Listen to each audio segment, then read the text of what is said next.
Welcome back to another story on Infidelity Tales Lab. Before we begin, tell us, where in the world are you watching from? Now, let's dive into today's story. Chapter 1. The Foundation of Lies. Derek Whitmore had built his life on precision. Every morning at 5:30 a.m., he ran 5 miles through the wealthy suburbs of Millbrook Heights. By 6:45, he was showered and reviewing financial reports for his private investigation firm, Whitmore Securities. Derek had spent 15 years building his business from nothing, specializing in corporate espionage and infidelity cases. The irony wasn't lost on him that he made his fortune exposing other people's lies while living blind to his own family's deceptions. At 42, Derek stood 6'2" with steel gray eyes that had seen too much human weakness. His military background and Army intelligence had taught him patience, observation, and most importantly, that everyone had secrets worth discovering. He'd met Holly Brennan 20 years ago when she was a struggling art student with golden hair and dreams of gallery exhibitions.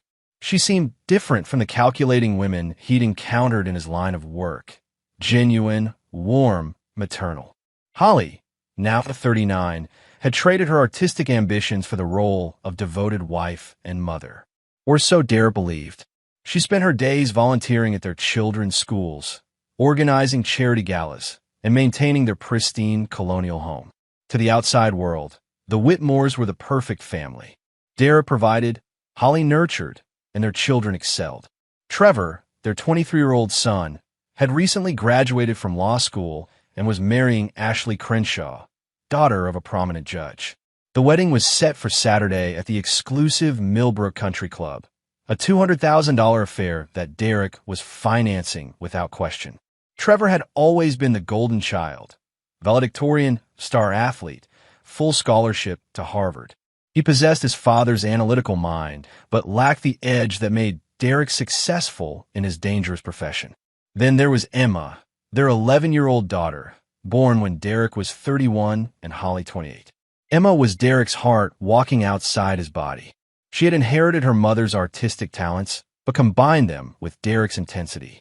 Her paintings covered the walls of Derek's home office, splashes of color in a room dominated by surveillance equipment and case files. Emma was the reason Derek worked 16-hour days. Every case he solved, every client he protected, was for her future. What Derek didn't know was that his foundation had been cracking for years. Holly's art classes on Tuesday and Thursday evenings weren't at the community center. For the past 3 years, she'd been meeting Connor Blaze, a 35-year-old sculptor she'd reconnected with at a gallery opening. Connor was everything Derek wasn't: spontaneous, passionate, reckless. He lived in a converted warehouse downtown, creating abstract metal sculptures that Holly claimed spoke to her soul. Their affair had evolved from emotional connection to physical obsession, meeting twice weekly in Connor's studio where Holly posed for sculptures Derek would never see. Trevor knew about the affair. He'd discovered it accidentally 2 years ago when he'd followed his mother after spotting her car at Connor's studio. Rather than confronting her, Trevor saw opportunity. Holly's guilt made her generous, paying his law school expenses beyond what Derek provided, buying him a luxury car, even promising a substantial gift toward his wedding costs. Trevor had learned to weaponize his mother's shame, becoming her enabler in exchange for financial benefits. But the cruelest betrayal involved Emma. Holly had grown to resent her daughter's relationship with Derek, viewing it as competition for attention she felt entitled to. Emma's natural beauty and artistic talent reminded Holly of her own abandoned dreams, creating a poisonous jealousy that had festered for years. Holly began sabotaging Emma in subtle ways, forgetting to sign permission slips for field trips, arriving late to school events, dismissing Emma's artwork as childish scribbles. Trevor participated in this emotional abuse, seeing Emma as a threat to his inheritance. He encouraged Holly's resentment, suggesting that Derek favored Emma because she reminded him of younger women from his cases. Together, they formed an alliance against the two family members who genuinely loved each other. Derek remained oblivious, working long hours to provide for what he believed was a grateful family. His last case had been particularly demanding, exposing a mayor's corruption ring that had taken 6 months to unravel. He'd been gone most evenings, missing the subtle dynamics poisoning his home. On Wednesday evening, 3 days before Trevor's wedding, Derek returned home at 9 p.m. to find Emma in her room, working on a painting of a girl with long, flowing hair dancing in a field of sunflowers. The artwork was stunning, showing talent far beyond her years. "This is beautiful, sweetheart," Derek said, sitting on her bed. "You're going to be famous someday." Emma smiled, her green eyes, Derek's eyes, sparkling with pride. "Mom says I should focus on more practical things. She thinks art is a waste of time." Something cold settled in Derek's chest.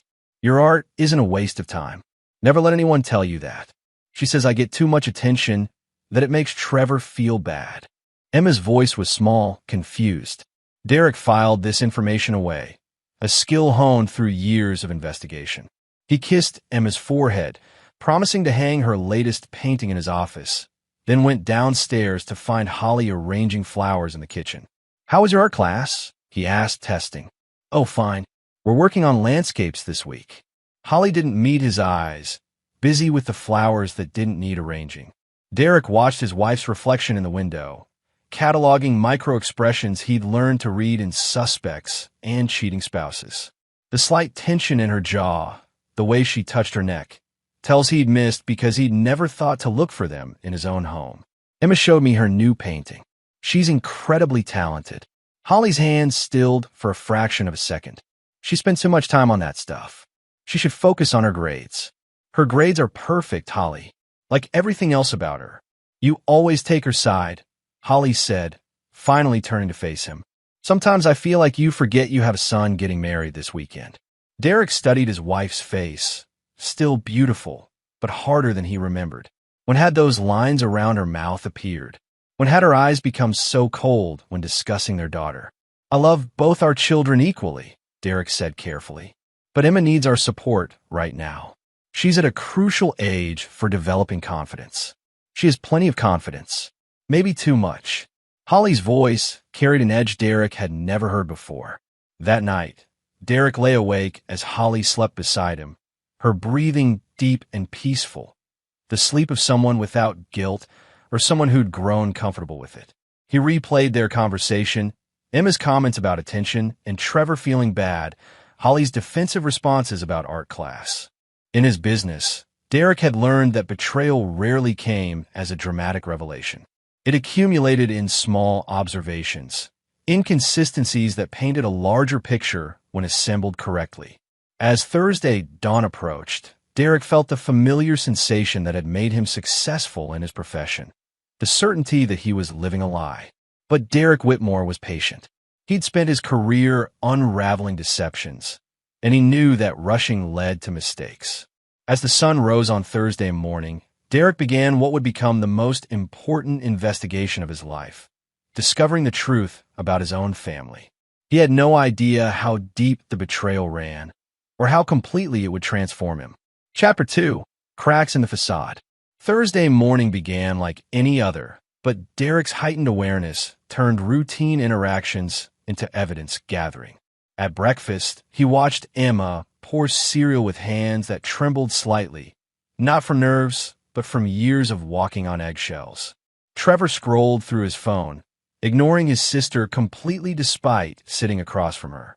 Holly bustled around the kitchen, projecting busy efficiency while avoiding eye contact with anyone. "I need to pick up my tux today," Trevor announced without looking up. "Ashley wants to do a final fitting check."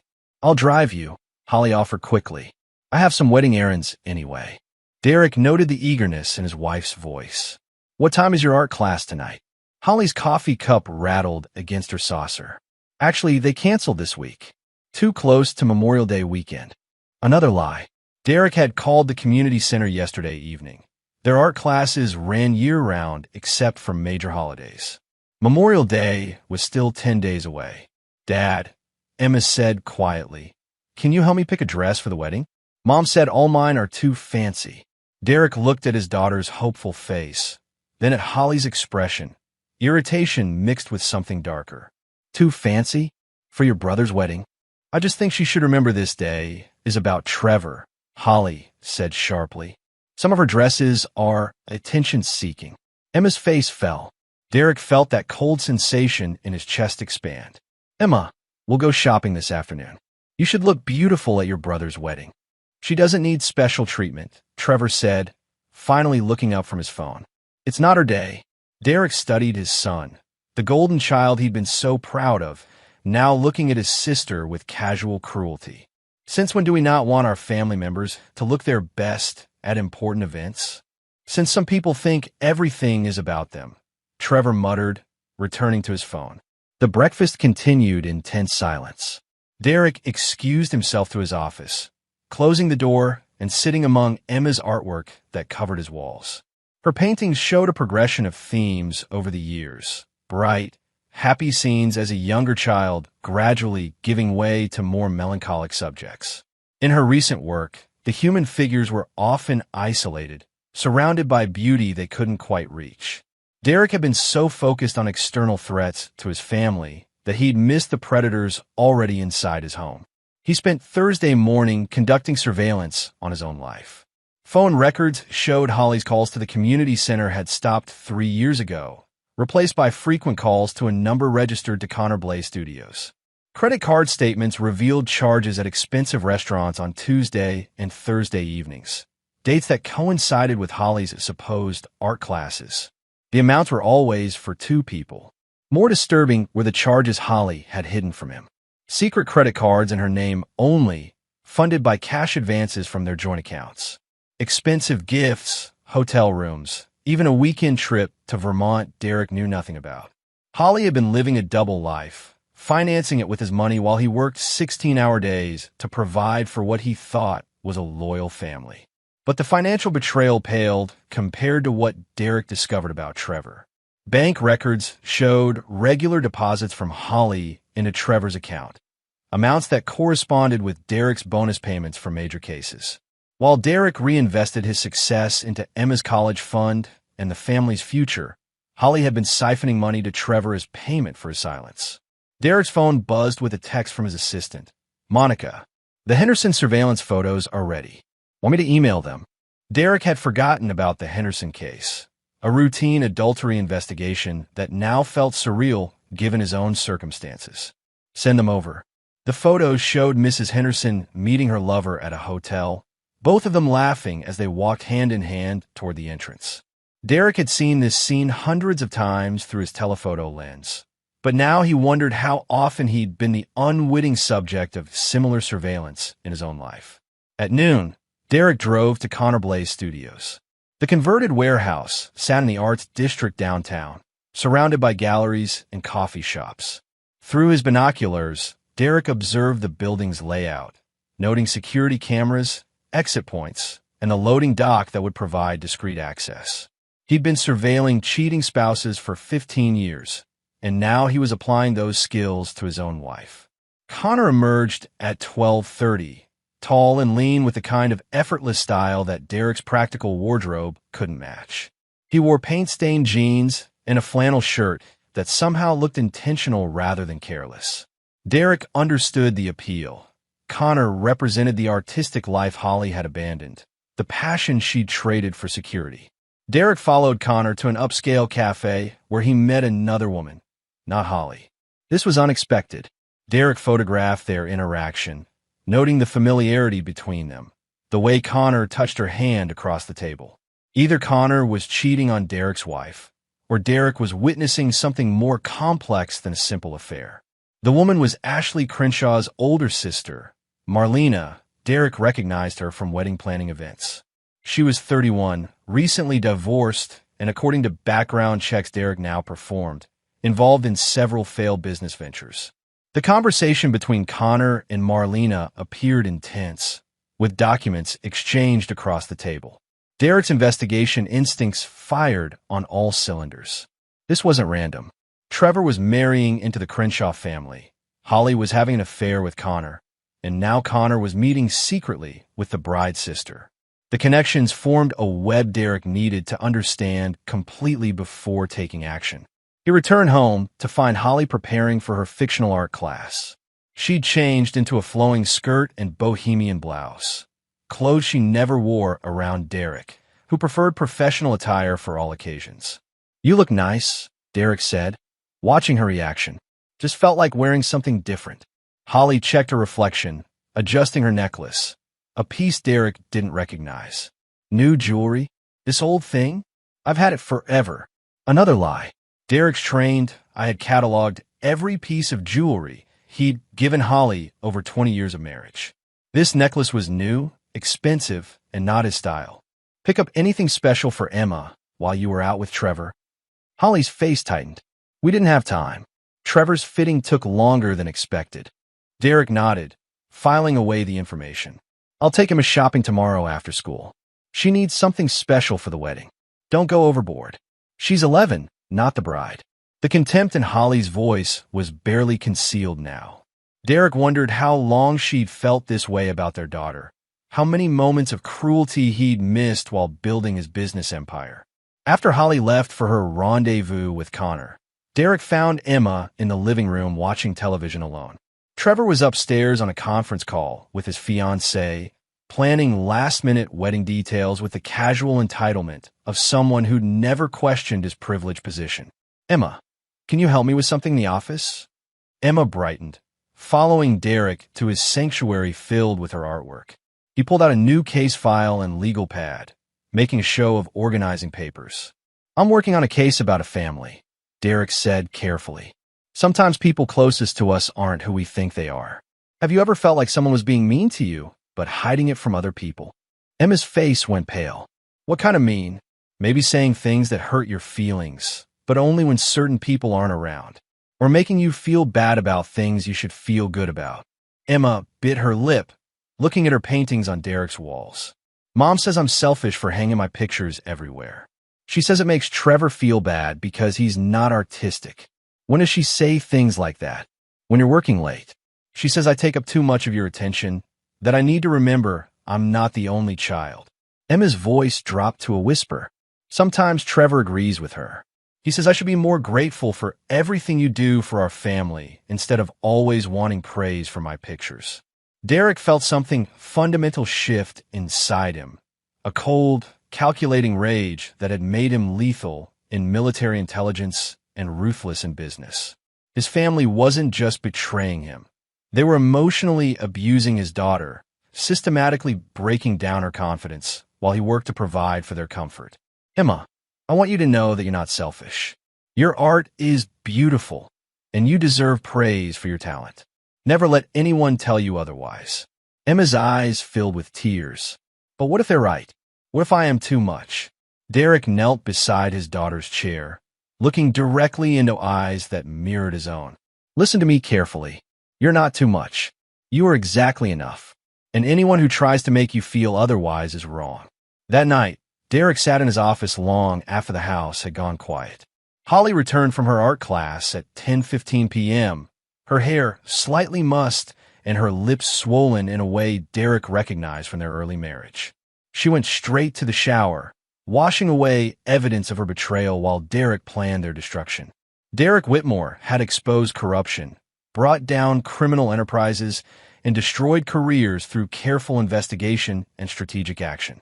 He'd never applied those skills against people he loved, but love had proven to be a luxury he could no longer afford.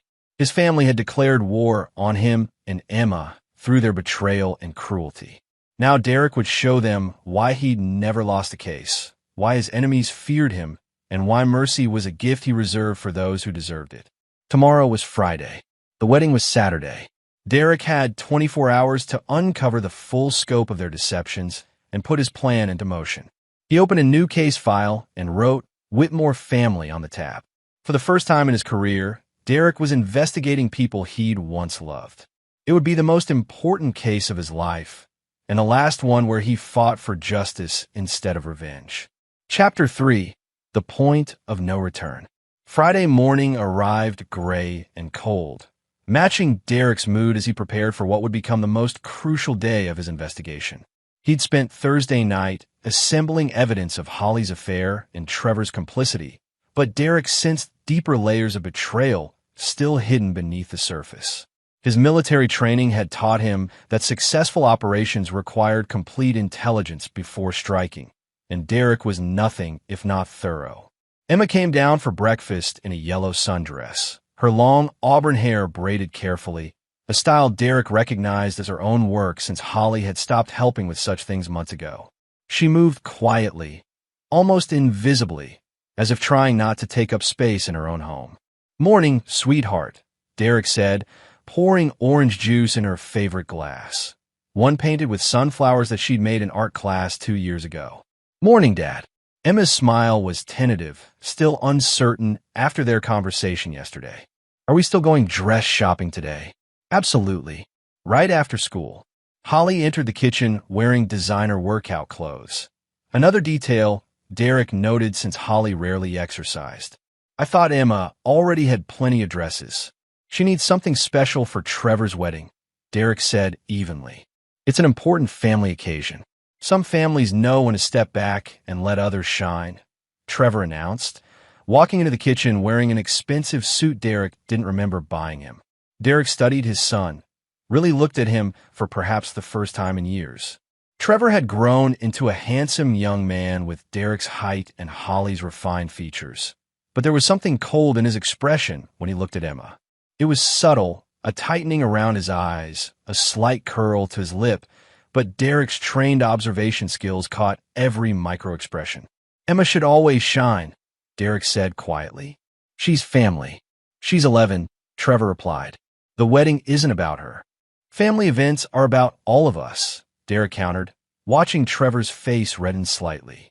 "Emma has every right to look beautiful at her brother's wedding." "Whatever," Trevor muttered, grabbing a protein bar and heading toward the door. "Ashley wants to rehearse dinner seating tonight. We'll be late." Holly kissed Trevor's cheek. "Have a wonderful day, honey. Tomorrow will be perfect." The warmth in Holly's voice when speaking to Trevor contrasted sharply with her indifference toward Emma.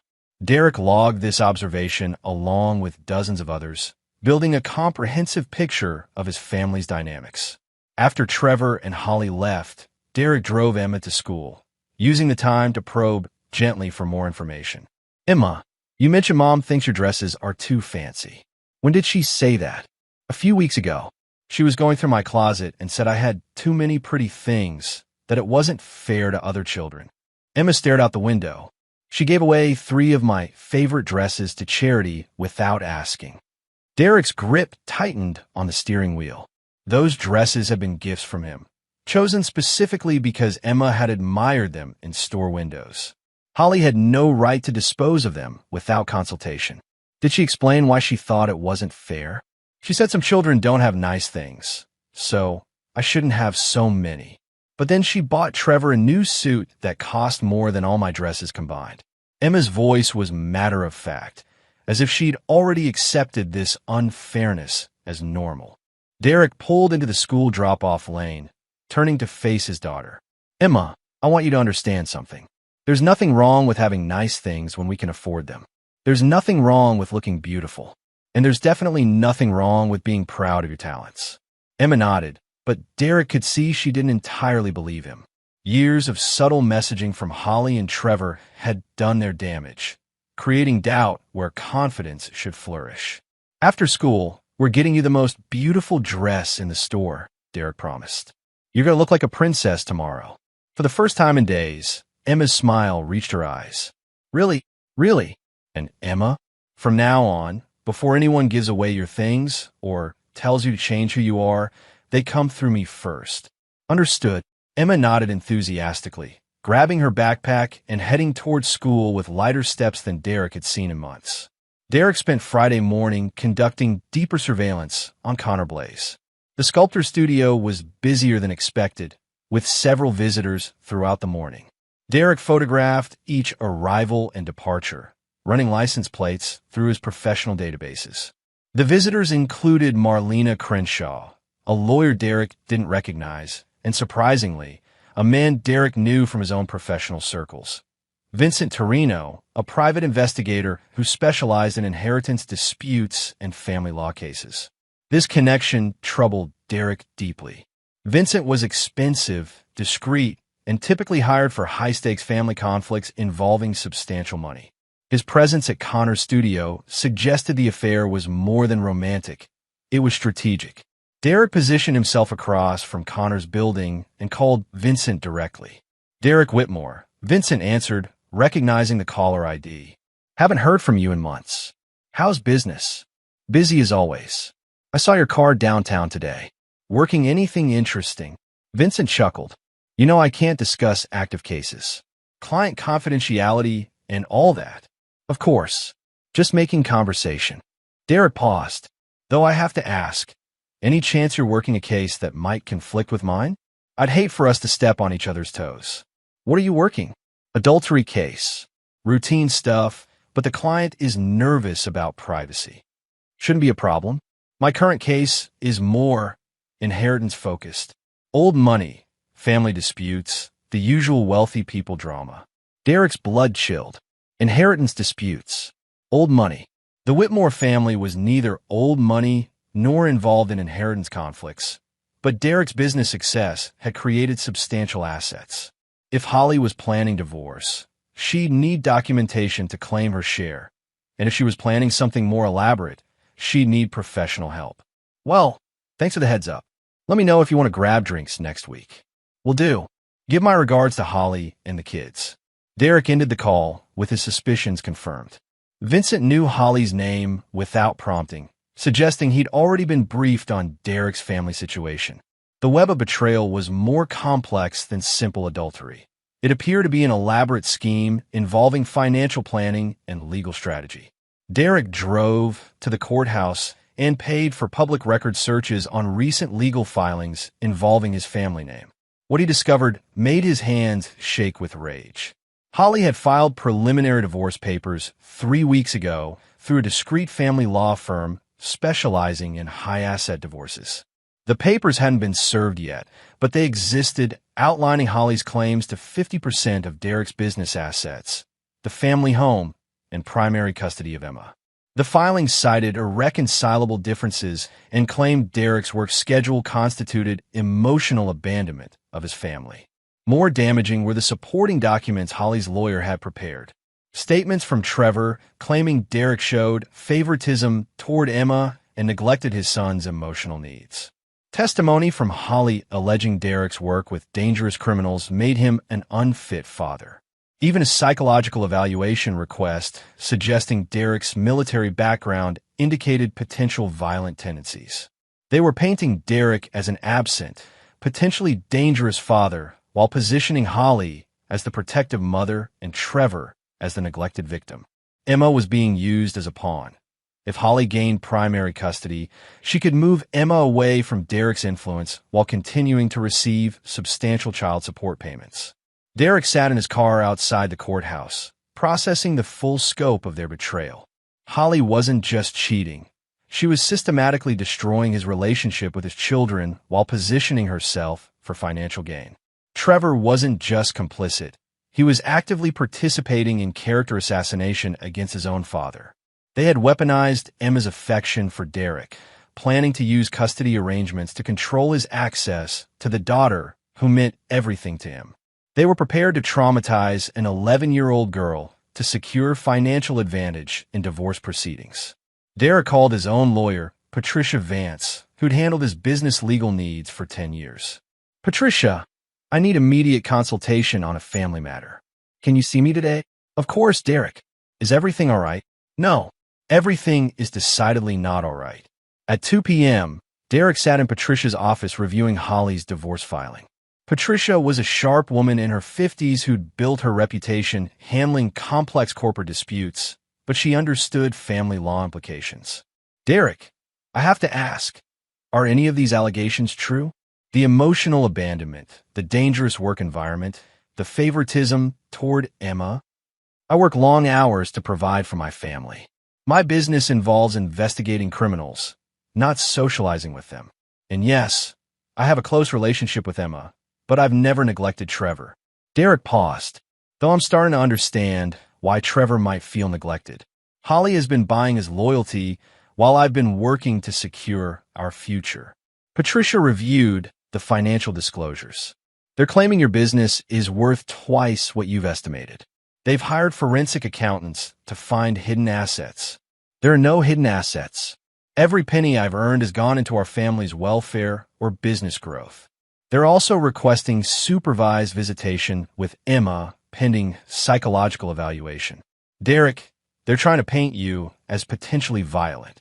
Derek felt the cold rage crystallize into something harder, more focused. Patricia, I need you to prepare immediate legal responses to every claim. I also need asset protection advice. If Holly wants a war, she'll discover I'm better at warfare than she anticipated. Derek, as your attorney, I have to advise caution. Family court judges don't like aggressive tactics. Holly has been planning this for months, while I've been working to support her deception. She's psychologically abusing our daughter while positioning herself as the victim. Caution is what got me into this situation. Patricia studied Derek's face. What are you planning? I'm planning to protect my daughter and myself from people who've declared war on our family. Everything beyond that depends on how far they're willing to push. Derek left Patricia's office with a clear understanding of his legal position and a burning need to understand the complete scope of the conspiracy against him. He picked Emma up from school and took her to the most exclusive children's boutique in Millbrook Heights.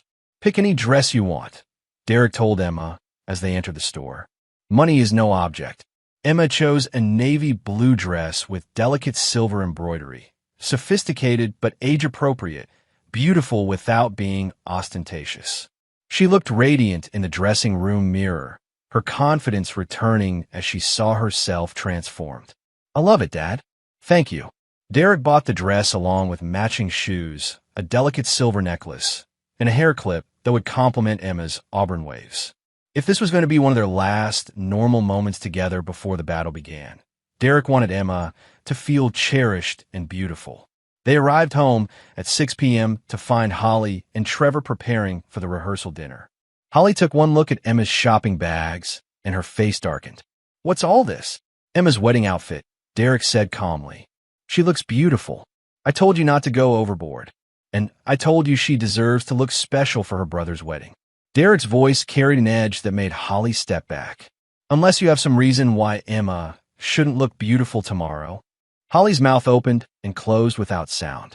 Trevor appeared in the hallway, also carrying shopping bags from expensive stores. What did Emma need that cost so much? Trevor demanded. Some of us have actual wedding expenses. Derek looked at his son, really looked at him, and saw a stranger wearing his family's name. Some of us earn the money that pays for those wedding expenses. Dad, Trevor began. No. Derek's voice cut through the hallway like a blade. You're an adult now, Trevor. Act like one. Your sister deserves to look beautiful at your wedding, and anyone who suggests otherwise can explain their reasoning to me directly. The silence stretched uncomfortably until Ashley Crenshaw arrived to collect Trevor for the rehearsal dinner. Derek used the distraction to take Emma upstairs and help her hang the new dress in her closet. Dad, Emma said quietly as Derek adjusted the dress on its hanger. Are you and Mom getting divorced? Derek's hands stilled. Why would you ask that? I heard her on the phone yesterday. She was talking about custody and money and how you work too much. Emma's eyes filled with tears. If you get divorced, will I have to choose who to live with? Derek knelt beside his daughter, taking her hands in his. Emma, I want you to listen very carefully. No matter what happens between any of the adults in this family, you are my priority. You will always be safe, always be loved, and always be protected. Do you understand? Emma nodded, wiping her eyes. I don't want things to change. Some changes might be necessary, sweetheart, but my love for you will never change. That evening, Derek sat alone in his office while Holly attended the rehearsal dinner she'd insisted he skip due to work obligations. Emma was asleep upstairs, her new dress hanging in preparation for tomorrow's wedding. Derek stared at the evidence spread across his desk. Photographs, financial records, legal documents, proof of the most comprehensive betrayal he'd ever encountered. His phone buzzed with a text from Holly. Rehearsal dinner running late. Don't wait up. Derek knew she wouldn't be coming home tonight. Holly would spend the evening with Connor, celebrating the success of their plan while Derek's marriage died in silence. But Derek Whitmore hadn't survived military intelligence, built a successful investigation firm, and destroyed numerous enemies by accepting defeat. Holly, Trevor, and their accomplices had made a fatal error. They'd underestimated the man they were betraying. Tomorrow is Saturday. Trevor's wedding would proceed as planned, with all the major players assembled in one location. It would be the perfect opportunity for Derek to reveal the truth about his family and execute the justice they'd earned through their cruelty. Derek opened his laptop and began typing a detailed plan. By Sunday morning, everyone involved in this betrayal would understand why Derek Whitmore had never lost a case. The game was about to begin, and Derek intended to win. Chapter 4. The Calm Before the Storm. Saturday morning dawned crisp and clear, perfect weather for what Derek knew would be the last normal day his family would ever have. He woke at 5 a.m., finding Holly's side of the bed empty. She'd never come home from her supposed rehearsal dinner activities. Derek felt nothing but cold satisfaction at this final confirmation of her betrayal. Emma was already awake when Derek checked her room, sitting by the window in her pajamas, staring at her wedding dress hanging in the closet. "Big day," Derek said, sitting on her bed. "I'm nervous," Emma admitted. "What if my dress is too pretty? What if people think I'm trying to take attention from Ashley?" Derek's heart broke at his daughter's words. Holly and Trevor had so thoroughly undermined Emma's confidence that she was afraid of looking beautiful at her own brother's wedding. "Emma, look at me." Derek waited until she met his eyes. "Today you're going to look absolutely perfect. Anyone who has a problem with that is revealing something ugly about themselves, not about you." Emma nodded, though doubt still clouded her expression. Years of psychological conditioning wouldn't disappear overnight, but Derek was determined to begin repairing the damage his wife and son had inflicted. At 8 a.m., Derek's phone rang. The caller ID showed Vincent Torino's number. "Vincent," Derek answered, curious about the timing. "Derek, I need to speak with you about a potential conflict of interest. Can we meet this morning? I'm preparing for my son's wedding today. Can this wait until Monday?" "Actually, that's what I need to discuss. My current case involves your family."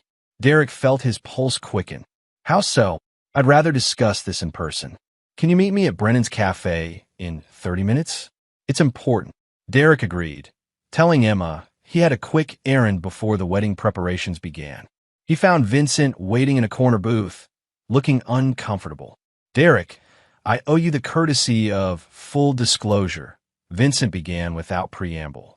3 weeks ago, Holly hired me to conduct surveillance on you." Derek kept his expression neutral despite the fury building inside him.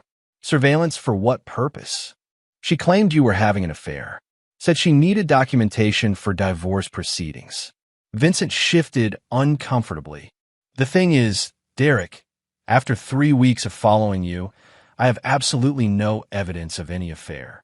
Your behavior has been completely consistent with a devoted father and hard-working businessman. Then why are you telling me this now?" "Because yesterday, Holly asked me to fabricate evidence. She wants me to create photographs showing you with another woman, manufacture a paper trail of supposed secret meetings."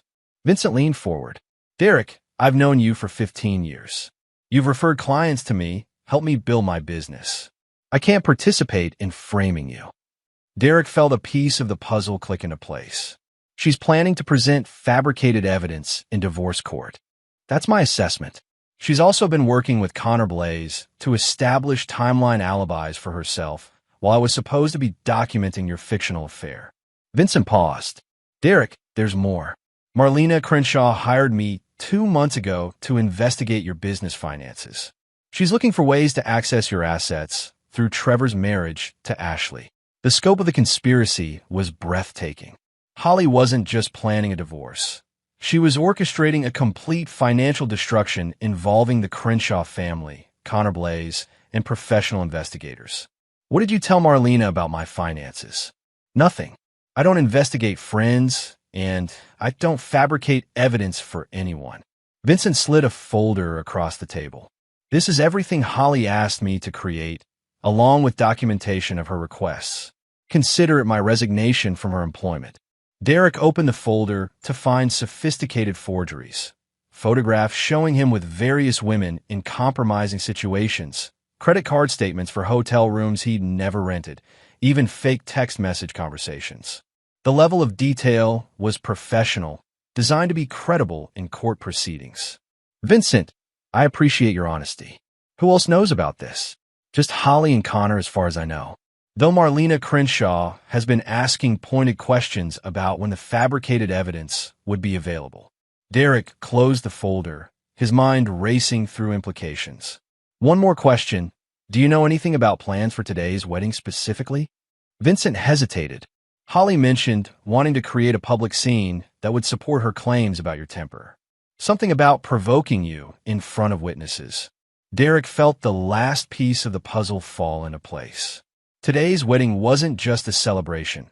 It was a carefully orchestrated trap designed to destroy his reputation and provide evidence for Holly's divorce proceedings. Vincent, I need a favor. Can you document today's events from a neutral perspective? I have a feeling there's going to be significant drama, and I'll need independent witnesses to what actually happens. Of course. Derek, I'm sorry about all this. Your family, they're not who I thought they were. Derek returned home to find Holly in the master bathroom, applying makeup with unusual care. She wore a stunning burgundy dress that Derek didn't recognize. Another gift from Connor, he assumed.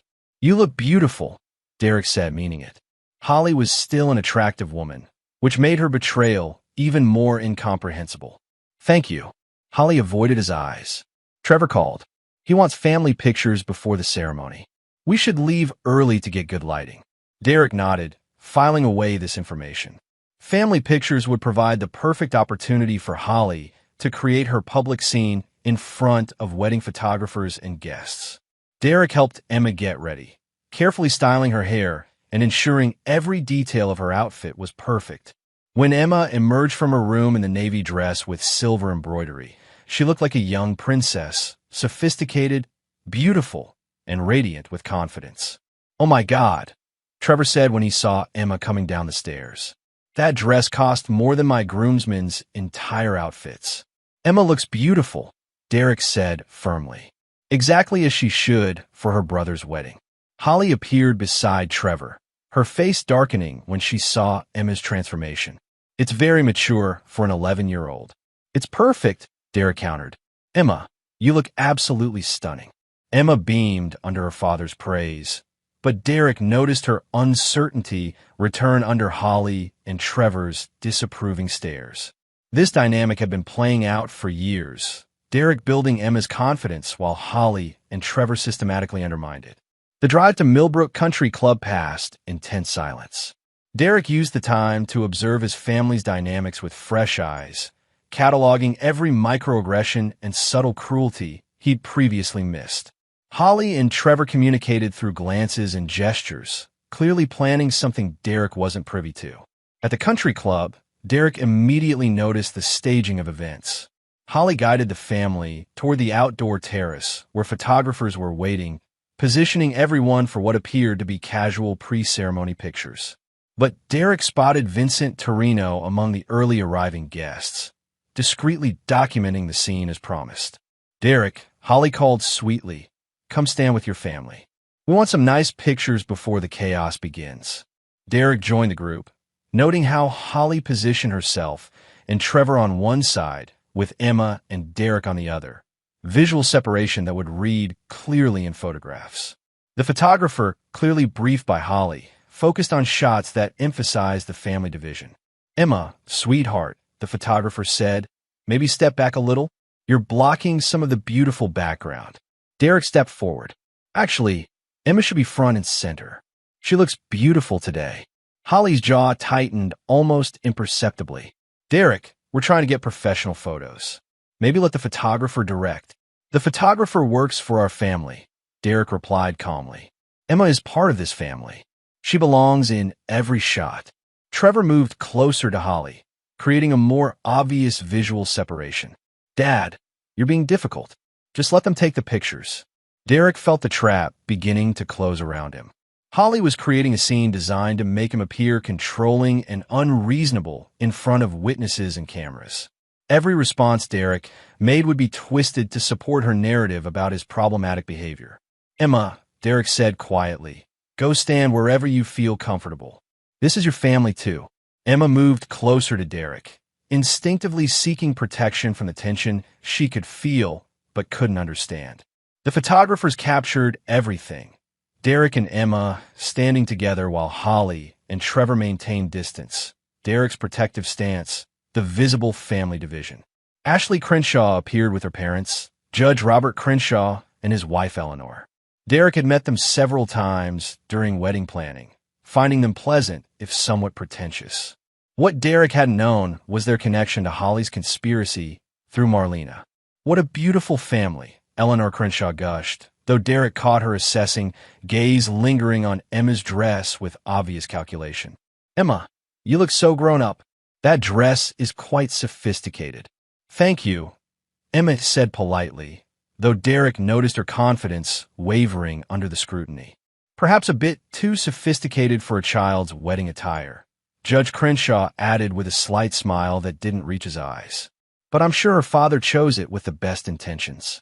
Derek recognized the subtle attack, suggesting he was inappropriate in his clothing choices for Emma, planting seeds of doubt about his judgment as a father. These people had clearly been briefed on Holly's strategy. "Emma chose the dress herself," Derek said calmly. "She has excellent taste." "Of course she does," Marlena Crenshaw said, joining the group. "Children often have such interesting perspectives on appropriate attire." The word appropriate hung in the air like an accusation. Derek was beginning to understand the full scope of what Holly had planned. A coordinated attack on his character by multiple witnesses, all designed to support her claims about his poor judgment and difficult personality. Derek's phone buzzed with a text message from an unknown number behind the rose garden. "Come alone. Important information about today." Derek excused himself from the photo session, walking toward the back of the country club grounds where an elaborate rose garden provided privacy from the main event areas.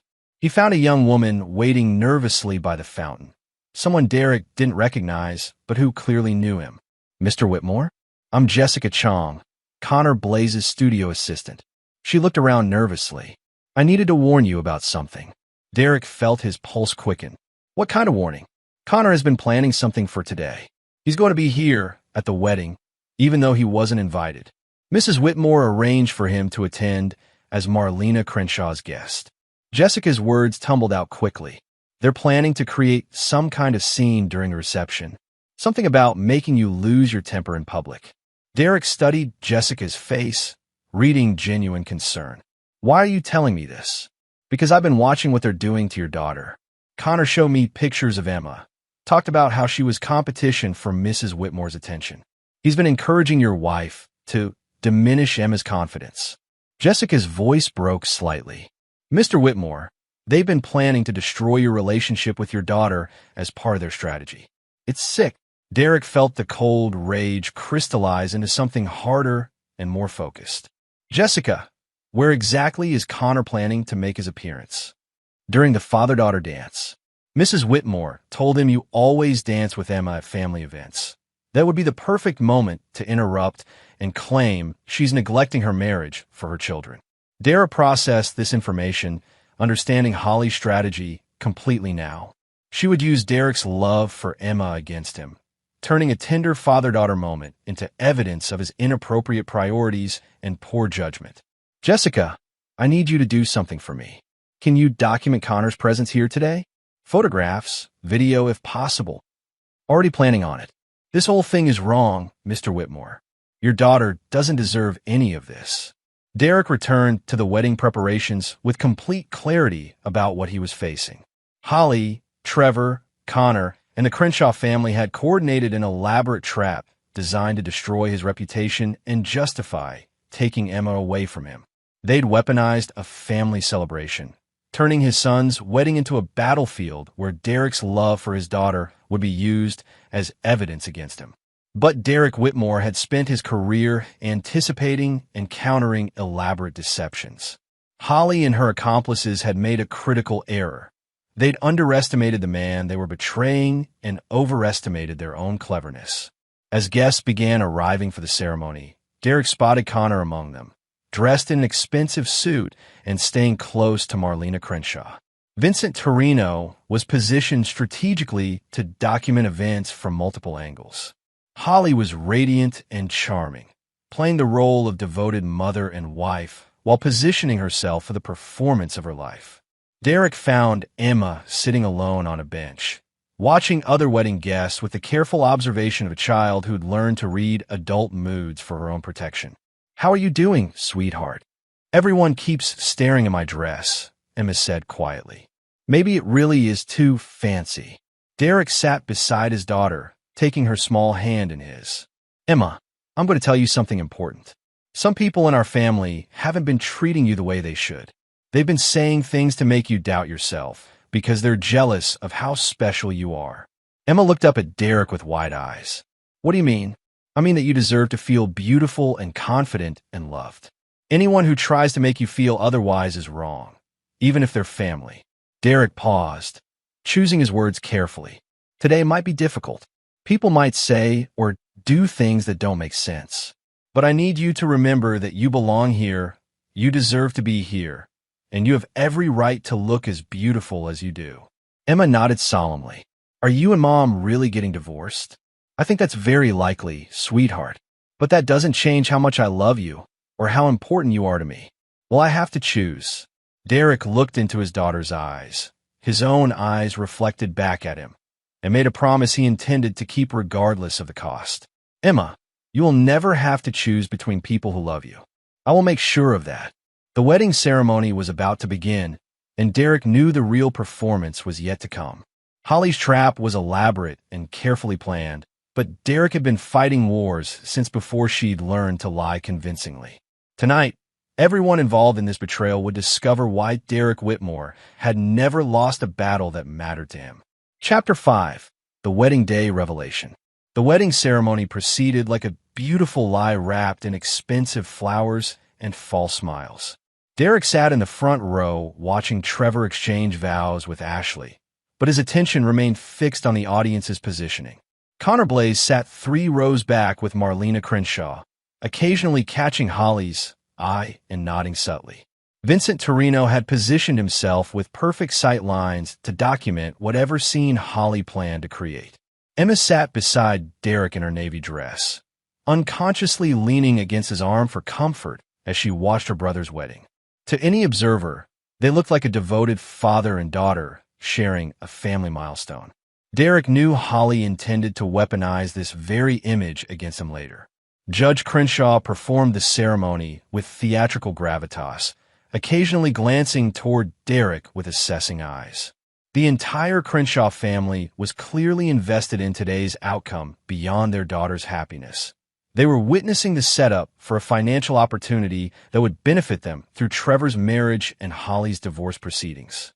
"You may kiss the bride," Judge Crenshaw announced, and Trevor and Ashley sealed their union with a kiss that drew enthusiastic applause from the assembled guests. During the receiving line, Derek observed Holly's performance masterfully. She hugged Trevor with maternal pride, welcomed Ashley warmly into the family, and played the role of devoted wife when photographers captured moments with Derek. But when the cameras weren't focused on them, Holly's demeanor shifted to cold distance. "Beautiful ceremony," Connor Blaze said when he reached Derek in the receiving line. "I'm Marlena's guest, Connor Blaze, sculptor." Derek shook Connor's hand, noting the man's firm grip and calculating eyes. "Derek Whitmore, thank you for celebrating with us." "Your daughter looks lovely," Connor added, his gaze moving to Emma with an expression Derek couldn't quite read. "Very mature for her age." The comment felt loaded with meaning Derek didn't yet understand, but he filed it away with growing unease. "Emma is special." "Children often are," Connor replied cryptically before moving on. The cocktail hour provided Derek with opportunities to observe the conspiracy's players in action. Holly circulated among guests with unusual animation, accepting compliments on the wedding while subtly steering conversations toward Derek's work schedule and dedication to the family. She was laying groundwork for the scene to come. "Derek works so hard for us," Derek heard Holly tell a group of neighbors. "Sometimes I worry he gets too focused on work and misses what's happening right in front of him."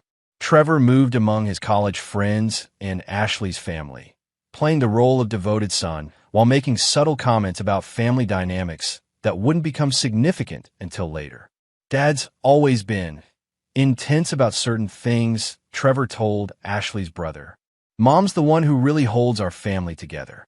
Derek spotted Jessica Chong near the edge of the reception area, discreetly photographing Connor's interactions with Holly and the Crenshaw family. True to her word, she was documenting evidence of the conspiracy Derek would need later. Emma stayed close to Derek throughout the cocktail hour, her earlier confidence fading as she absorbed the subtle disapproval radiating from various family members. Derek noticed Judge Crenshaw's wife making pointed comments about age-appropriate attire for children, while Marlena Crenshaw asked Emma probing questions about her relationship with her father. "Do you and your daddy spend a lot of time together?" Marlena asked with false sweetness. "We work on art projects in his office," Emma replied honestly. "He hangs my paintings on his walls." "How special. Does your mommy join these art sessions?" Emma's face clouded. "Mom says art is a waste of time. She doesn't like my pictures." Derek intervened before Marlena could probe further, but he'd seen enough. They were building a case that Derek's relationship with Emma was inappropriately exclusive, that he was alienating her from Holly while encouraging activities Holly disapproved of. Dinner proceeded with Derek and Emma seated at the family table beside Holly and Trevor. The seating arrangement had been carefully planned, Derek and Emma on one side, Holly and Trevor on the other, with the visual separation clear to anyone photographing the reception. During dinner, Derek's phone buzzed with a text from Jessica. "Connor just received a signal from Mrs. W. Whatever they're planning starts soon." Derek excused himself for the restroom, using the opportunity to position himself where he could observe the room's dynamics. He spotted Connor moving toward the band setup, speaking quietly with the DJ. Holly was checking her watch repeatedly, her nervous energy building towards something significant. When Derek returned to the table, he found Emma looking distressed. "What's wrong, sweetheart?" "Mom was telling Grandma Crenshaw about my art," Emma whispered. "She said you spoil me too much and that I need to learn disappointment." Derek felt his carefully controlled temper flare, but he maintained his calm exterior. "What did Grandma Crenshaw say?" She agreed. She said fathers sometimes don't understand appropriate boundaries with daughters. Emma's voice was barely audible. "Dad, what's a boundary?" Derek looked across the table at Holly, who was watching their conversation with barely concealed satisfaction. She was systematically poisoning Emma's relationships while positioning herself as the reasonable parent concerned about Derek's judgment. "Emma," Derek said carefully, "boundaries are important between adults and children. But love, support, and encouragement are never inappropriate between fathers and daughters." The DJ's voice interrupted Derek's explanation. "Ladies and gentlemen, we're going to slow things down now for a very special dance. Would all married couples please join the bride and groom on the dance floor?" Derek stood to escort Holly to the dance floor, but she waved him off. "I need to touch up my makeup. Go ahead and dance with Emma. You two seem to enjoy each other's company more than I enjoy yours anyway." The comment was delivered with a smile for surrounding guests, but the poison was unmistakable. Derek felt the trap closing around him as other couples moved onto the dance floor. If he danced with Emma now, it would support Holly's narrative about inappropriate priorities. If he refused, he'd disappoint his daughter in front of the entire wedding reception. Derek made his choice, extending his hand to Emma. "Would you like to dance, sweetheart?" Emma's face lit up with genuine joy as they moved onto the dance floor. Other couples swayed to romantic music, while Derek carefully maintained appropriate distance with his 11-year-old daughter, simply sharing a sweet family moment that should have been completely innocent. That's when Connor Blaze made his move. "Excuse me," Connor said, approaching Derek and Emma on the dance floor. "I think I need to cut in." Derek stopped dancing, keeping Emma protectively beside him. "I'm sorry. Holly and I need to have a conversation about her priorities," Connor announced loudly enough for nearby couples to hear. "She's been neglecting her marriage to focus on other relationships." The implication hit Derek like a physical blow. Connor was suggesting that Derek's relationship with Emma was somehow inappropriate, that Holly was justified in seeking attention elsewhere because her husband was overly focused on their daughter. "I think you're confused," Derek said evenly, though rage was building behind his calm exterior. "Am I?" Holly tells me you spend every evening in your office with Emma, that you buy her expensive gifts while ignoring your wife's needs. Connor's voice carried across the dance floor, drawing attention from other couples and guests at nearby tables. Derek felt Emma's hand tighten in his as she sensed the danger in Connor's words. Around them, other couples had stopped dancing to watch the confrontation unfold. "I think you should leave," Derek said quietly. "Actually, I think Holly should leave with me. She deserves a man who appreciates her instead of obsessing over his daughter like some kind of." Derek's military training kicked in before Connor could finish the sentence. In one fluid motion, Derek released Emma's hand, stepped forward, and delivered a precise strike to Connor's throat that dropped him to his knees without making a sound. The dance floor erupted in chaos as guests screamed and scattered. Connor clutched his throat, gasping for air but unable to speak. Derek stood over him with the calm of a man who'd neutralized threats more dangerous than a sculptor with delusions of courage. "Derek!" Holly screamed, running onto the dance floor. "What have you done?" Judge Crenshaw appeared beside Holly, his face grave with judicial authority. "Mr. Whitmore, I witnessed you assault this man without provocation." Derek looked around the dance floor, seeing exactly what Holly had orchestrated. Dozens of witnesses, multiple photographers, and a federal judge had all witnessed Derek apparently losing his temper and attacking an innocent wedding guest. It was perfect evidence for Holly's divorce proceedings, proof that Derek was violent, unstable, and potentially dangerous to his family. Emma stood frozen in the center of the chaos, tears streaming down her face as she watched her father become the villain in a story she didn't understand. "Dad," Emma whispered, reaching toward Derek. "Stay away from him, Emma," Holly commanded, positioning herself between Derek and their daughter. "He's dangerous."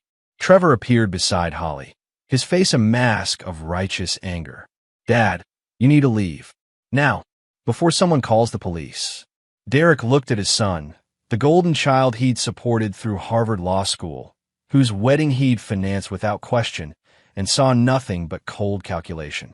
Trevor wasn't shocked by Derek's violence. He was satisfied by it. Vincent Torino pushed through the crowd, helping Connor to his feet. "I think we should call the authorities," Vincent announced. "This man just committed assault in front of 50 witnesses." Derek realized Vincent had been part of the setup all along. His morning confession had been theater designed to make Derek trust him while positioning Vincent to document the planned confrontation. "I'm calling 911, Judge Crenshaw declared, producing his phone with theatrical authority. Derek looked around the circle of faces. Holly's triumphant satisfaction, Trevor's cold approval, Connor's gasping recovery, the Crenshaw family's coordinated outrage, Vincent's false concern. They had orchestrated this moment perfectly, turning Derek's love for Emma into evidence of his dangerous instability. But as Derek stood in the center of their trap, watching Emma cry in confusion and fear, he felt something unexpected, relief. For the first time in months, Derek saw his enemies clearly. No more wondering about Holly's loyalty. No more hoping Trevor would remember his father's love. No more questioning his own perceptions. Holly, Trevor, Connor, and their accomplices had declared war on Derek and Emma. Now Derek could stop pretending they were family and start treating them as what they truly were, enemies who had earned his complete and ruthless attention. "You're right," Derek said calmly, addressing the assembled crowd. "I should leave." Derek walked past Connor, who was still clutching his throat and glaring with hatred. He paused beside Holly, speaking quietly enough that only she could hear. "Congratulations on your performance. I hope you enjoyed it, because it's the last time you'll ever surprise me." Derek knelt beside Emma, who was trembling in her beautiful navy dress.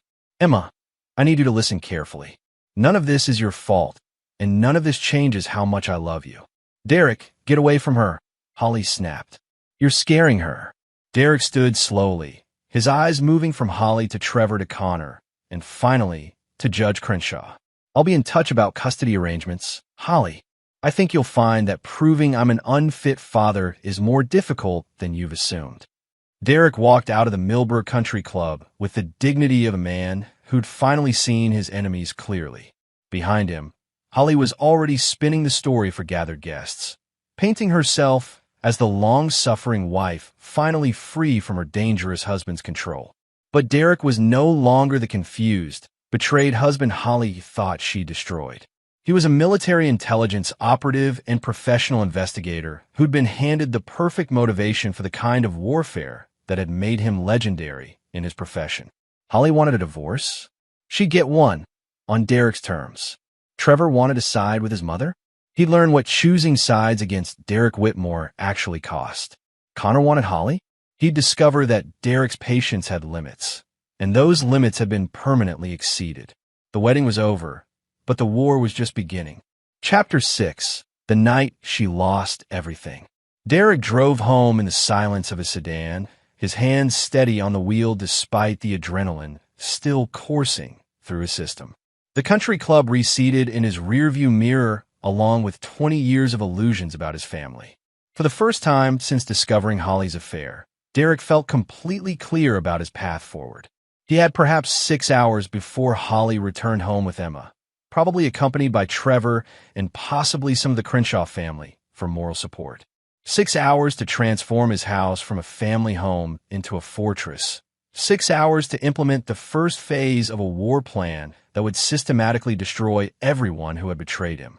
Derek's first stop was his home office, where Emma's paintings covered the walls like accusations of innocence in a world that had shown none. He removed every piece of Emma's artwork, carefully packing them in protective sleeves. If Holly gained temporary custody through her manufactured evidence, Derek wouldn't leave his daughter's creations vulnerable to Holly's resentment. Next, Derek accessed his professional surveillance equipment, cameras, recording devices, tracking technology that his investigation firm used for corporate espionage cases.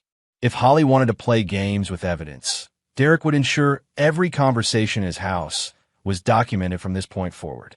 While installing hidden cameras throughout the main floor, Derek's phone rang. The caller ID showed Patricia Vance, his attorney. "Derek, I just received an emergency call from Judge Crenshaw. He's filing a restraining order against you, claiming you assaulted a wedding guest and pose a danger to your family." Derek continued adjusting a micro camera while speaking.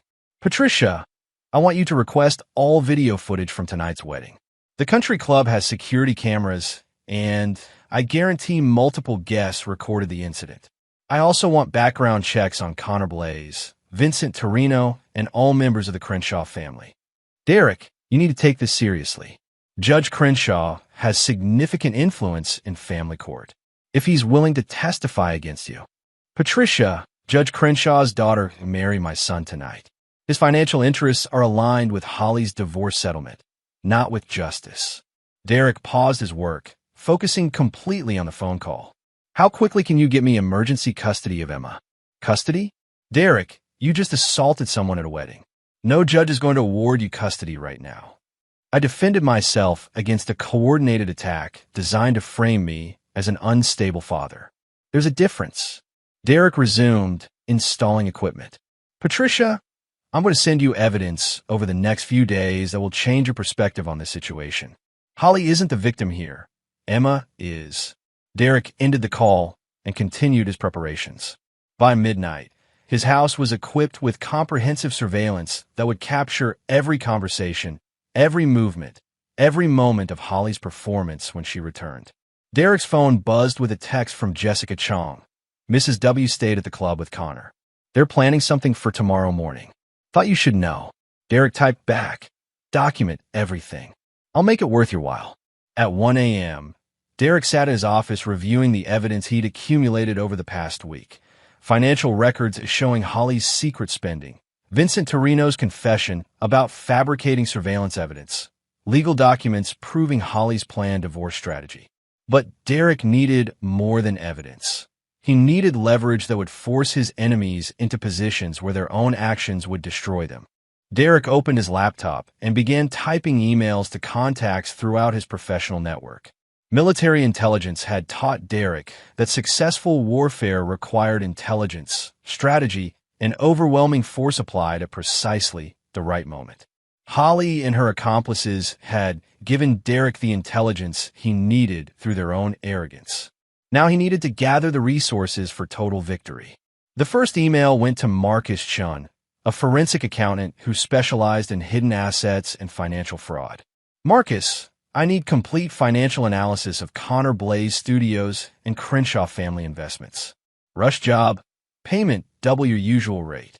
The second email went to Rachel Torres, a private investigator who handled cases too sensitive for Derek's own firm. Rachel, I need deep background on Vincent Torino, finances, clients, potential compromising situations. Also need surveillance on Holly Whitmore and Connor Blaze starting immediately. The third email was the most important, sent to Colonel James Mitchell, Derek's former commanding officer, who now worked in military contract security. Jim, I need to cash in some old favors. My family has been compromised, and I need resources beyond civilian investigation. Call me when you get this. Derek spent the next hour documenting his family's betrayal in precise detail: dates, times, financial amounts, witness statements. He created a comprehensive file that read like a military intelligence briefing, complete with threat assessments and strategic recommendations. At 3 a.m., Derek's secure phone rang. Colonel Mitchell's voice came through with the familiar authority Derek remembered from their military service. Derek, I got your message. What kind of compromise are we talking about? Derek explained the situation in the clinical language of military briefing. Enemy assets embedded in his family unit, coordinated psychological warfare against his daughter, financial theft disguised as marital assets, fabricated evidence designed to destroy his custody rights. Jesus, Derek, your own family. Not family anymore, Jim. Enemy combatants who happen to share my name. Derek paused. I need this handled quietly, but completely.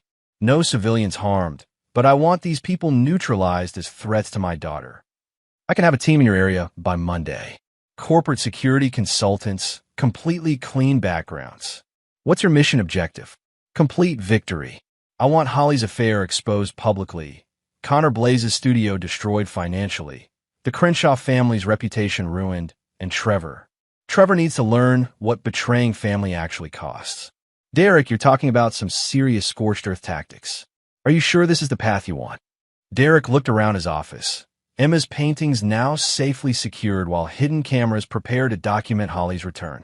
Jim, they used my daughter as a weapon against me. They've spent years psychologically abusing an 11-year-old girl to support their financial schemes. I've never been more sure of anything in my life. Understood. We'll discuss operational details Monday morning. Derek, stay sharp. People this manipulative don't give up easily. Derek ended the call feeling something he hadn't experienced since his military service. The calm certainty of a soldier who knew exactly what needed to be done and had the resources to accomplish it. At 4 a.m., Derek heard cars pulling into his driveway. Through his newly installed surveillance system, he watched Holly emerge from Connor's BMW, followed by Trevor from his own car. They spoke quietly on the front porch before Holly used her key to enter. Derek remained in his office, listening through hidden microphones as Holly and Trevor moved through the house. I can't believe he actually hit Connor, Trevor was saying. The whole country club saw it. It was perfect, Holly replied. Judge Crenshaw is filing restraining orders first thing Monday morning. Derek won't be allowed near Emma until the custody evaluation is complete. And how long will that take? Dr. Patricia Caldwell is handling the evaluation. She owes Marlena some favors from their divorce work. 6 months minimum, probably longer if Derek can test the findings. Derek's surveillance system captured every word while he took careful notes. Dr. Patricia Caldwell, another name for his investigation team to research. What about Emma? Trevor asked. She seemed pretty upset when we left. Emma will adjust. Once Derek's out of the picture, she'll realize how much better off we all are. Holly's voice carried a coldness Derek had never heard before. Besides, Connor thinks Emma has been manipulated by Derek's attention. She needs to learn independence. Derek felt his carefully controlled rage crystallize into something infinitely more dangerous. Holly wasn't just planning to take Emma away from him. She was planning to systematically destroy his daughter's self-confidence while positioning Connor as a replacement father figure. Mom, Trevor said quietly, what if Dad fights this harder than we expected? What if he doesn't just accept the custody arrangement? Holly laughed, a sound Derek realized he'd grown to hate. Trevor, your father is a control freak who just lost control of everything that matters to him. Men like Derek don't handle powerlessness well. He'll either break down or do something stupid that proves he's exactly as dangerous as we're claiming. And if he doesn't break down, then we make sure he does something stupid. Connor has friends who specialize in provoking people like your father. If Derek won't cooperate with his own destruction, we'll force him into it. Derek's surveillance equipment captured Holly's admission that she was planning to provoke him into further violence. Evidence that would prove the wedding incident was part of a coordinated setup. But more importantly, Holly had just threatened to use friends to manipulate Derek into actions that would justify taking Emma away permanently. Derek had heard enough. His enemies had revealed their complete strategy while believing they were safe in his own home. Holly, Trevor, and their accomplices had no idea they were now speaking directly into military-grade surveillance equipment that would document every word of their conspiracy. At 5 a.m., Holly and Trevor finally went to their respective bedrooms. Derek waited another hour before moving through his house, checking every camera angle and microphone placement. His home was now a perfect trap designed to capture every moment of his family's betrayal. Derek returned to his office and opened a new file on his computer, Operation Family Justice. For the next hour, he outlined a comprehensive plan that would systematically destroy everyone who had threatened his relationship with Emma. Phase 1. Document everything. Let Holly and her accomplices believe they were winning while recording evidence of their conspiracy. Phase 2. Coordinate with professional resources to investigate financial crimes, ethical violations, and potential legal charges against all involved parties. Phase 3. Strike simultaneously at every aspect of his enemies' lives: professional reputation, financial security, legal standing, and social relationships. Phase 4. Ensure Emma's safety and Derek's custody rights through overwhelming evidence of Holly's unfitness as a mother. Derek had no intention of fighting this battle in family court, where judges could be influenced by the Crenshaw family's connections. Instead, he would destroy his enemies so completely that custody of Emma would be academic. Holly would be too busy dealing with criminal charges and financial ruin to contest custody of anyone. As Sunday morning dawned, Derek felt the familiar calm of a soldier preparing for war. Holly, Trevor, Connor, and the Crenshaw family had made a fatal error in judgment. They treated Derek like a victim instead of recognizing him as a predator who'd temporarily forgotten how dangerous he could be. They wanted to see Derek lose control. They were about to discover what Derek Whitmore looked like when he maintained perfect control while destroying everything his enemies held dear. The wedding had been their victory. Now Derek would show them what his victory looked like. Chapter 7. The Unraveling begins. Monday morning arrived with unseasonable rain, the kind that turns expensive lawns into muddy reminders that nature doesn't respect human pretensions. Derek had been awake since 4 a.m., monitoring his surveillance feeds and reviewing the weekend's intelligence, while Holly slept peacefully in their bed, unaware that her every whispered phone conversation was being recorded. At exactly 7 a.m., Derek's secure phone rang. Colonel Mitchell's voice carried the crisp efficiency of military operations. Derek, my team landed 2 hours ago. We've established a command post at the Marriott downtown under corporate security consultation covers. What's your immediate tactical need?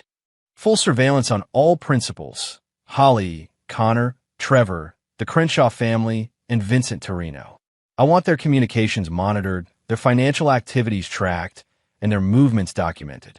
Derek paused, watching Holly through his hidden cameras as she prepared coffee with unusual nervousness. Also, I need information warfare capabilities. These people destroyed my reputation publicly. I want theirs obliterated professionally. Understood.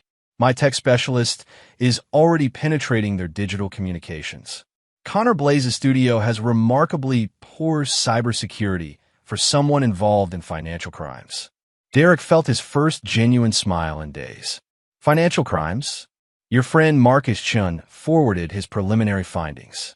Connor Blaze Studios has been laundering money through art sales, Specifically, purchasing expensive pieces with cash, then reselling them to create clean transaction histories. The buyers are shell companies connected to offshore accounts.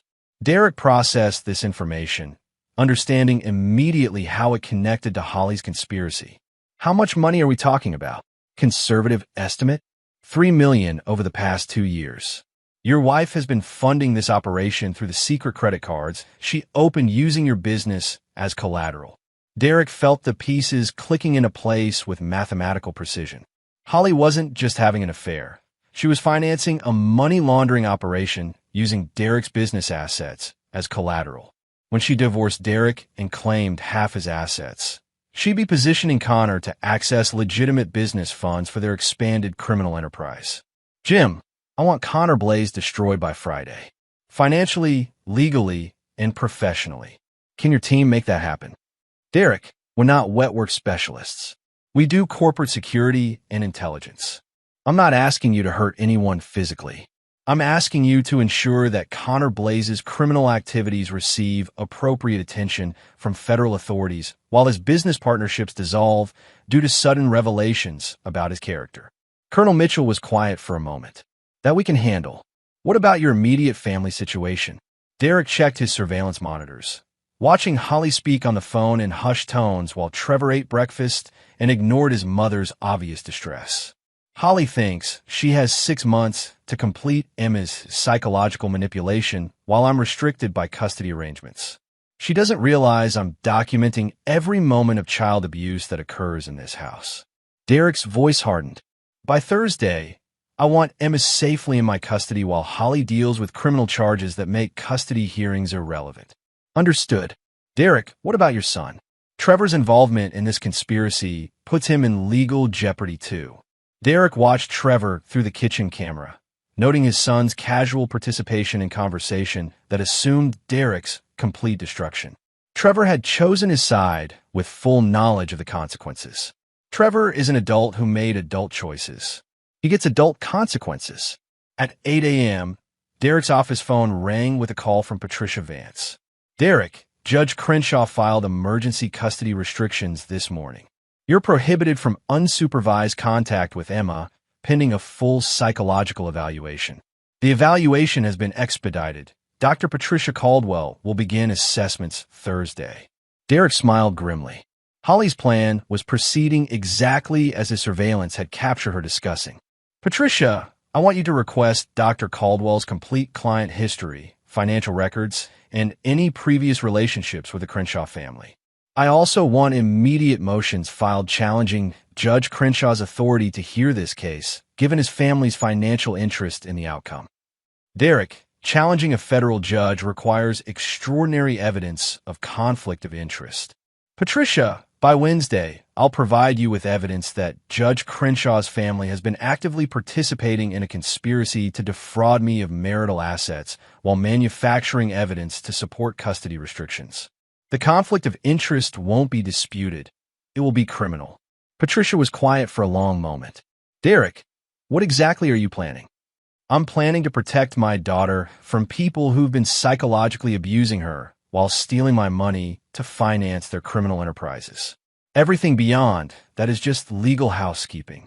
Derek ended the call and immediately contacted Marcus Chun. Marcus, I need accelerated analysis on all financial connections between the Crenshaw family investments and Connor Blaze Studios.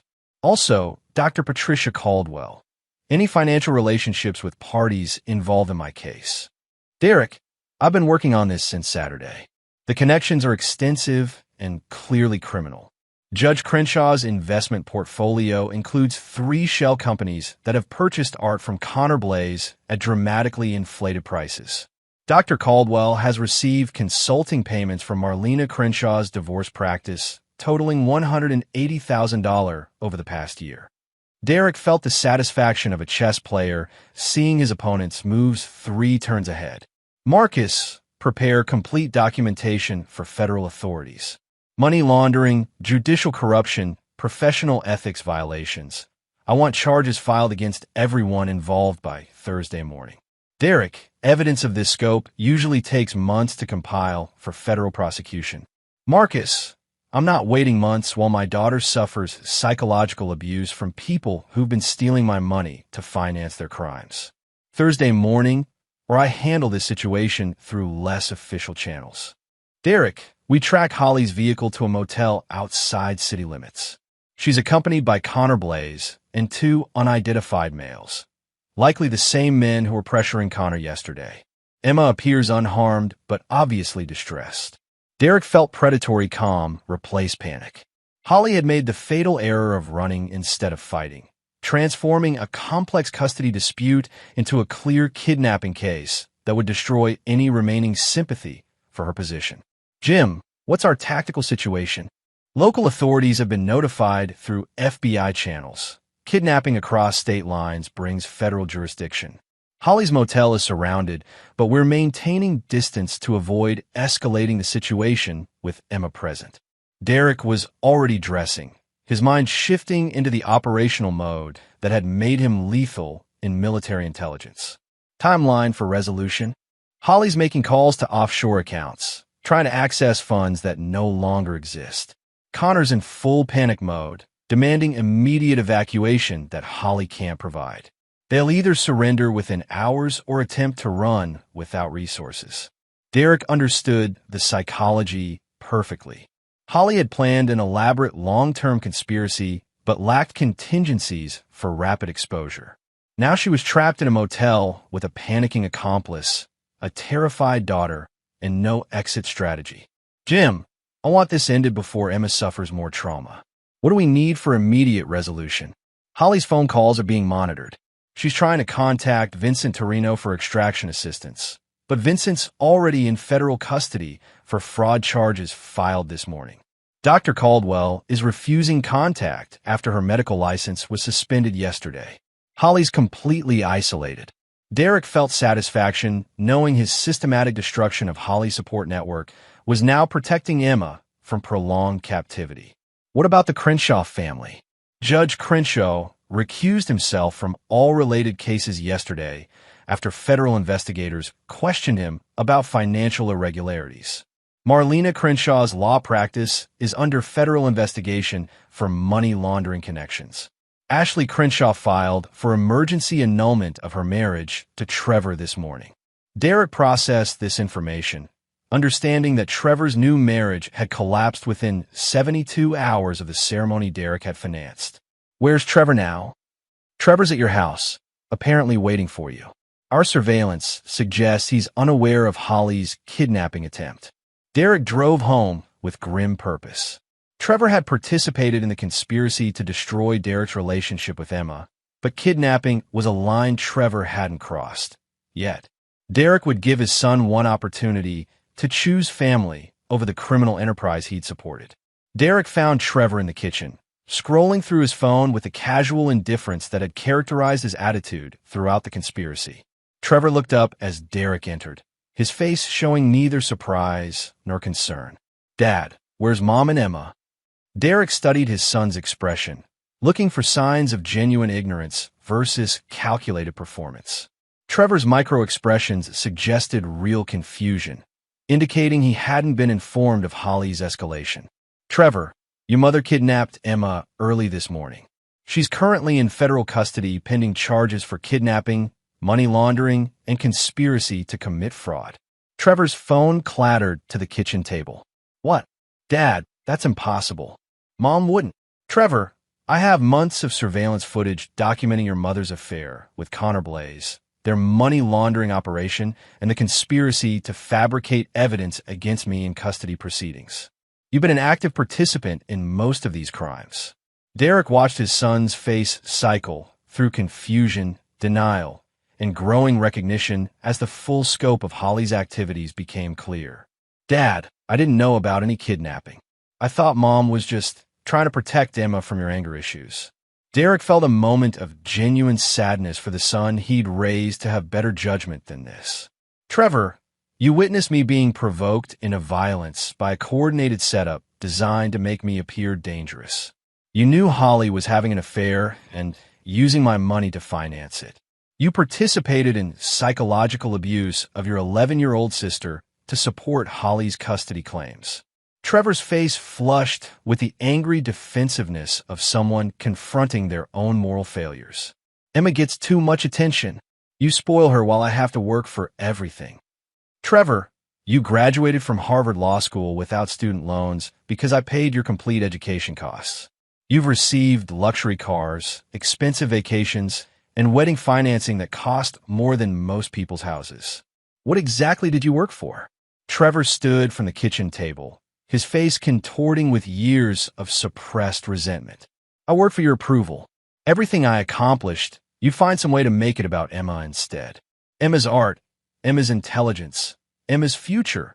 What about my achievements? Derek recognized the poisonous psychology Holly had cultivated in their son. Competitive resentment against his own sister, entitlement masquerading as victimhood, and the fundamental selfishness that had made Trevor complicit in child abuse. Trevor, Emma is 11 years old. She's not your competition. She's your sister who needed protection from people trying to hurt her. You chose to join her abusers instead of defending her.